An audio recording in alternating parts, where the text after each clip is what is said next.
Канцеларија за посредување за работа во Германија измамила стотина студенти од Струмица, Куманово, Велес и Штип. Дел од нив интервјуата со фирмата посредник ги имале во Штип, каде им било проверено нивото на знаење на странски јазици и каде на рака платиле по 2000 денари.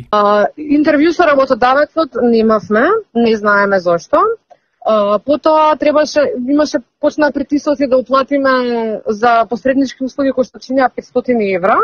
Неколкумина од нас уплатија цели суми, а останатите уплатија по 250 евра, кој што беше првата рата.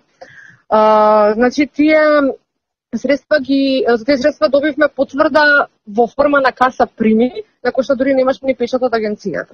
Лагата се открила на 15 минати од месец, кога требало првата група да замине на работа во модниот бренд Zara, но тоа не се случило зашто агенцијата не им ги обезбедила ветените и платени работни дозволи и останати трошоци. Како што се приближуваше датумот за заминување во Германија, значи нашите повици од страна на агенцијата беа одбивани. Никој не ни се јавуваше на телефон, вработените во агенцијата криваа раменици, никој не знаеше што се случува со нашите работни дозволи.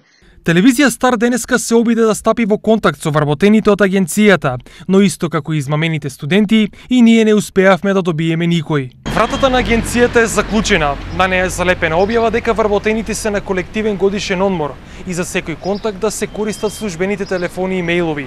Во обид да ги слушнеме сопствениците, ги свртевме сите расположливи телефонски броеви. На ниту еден од нив не добивме одговор.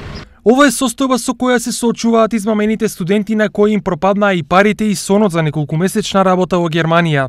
Од денес случајот е пријавен во полиција, Државен трудов инспекторат и управата за јавни приходи, во надеж дека некој од нив ќе им влезе во трага на сопствениците на агенцијата и ќе им ги врати барем парите на студентите.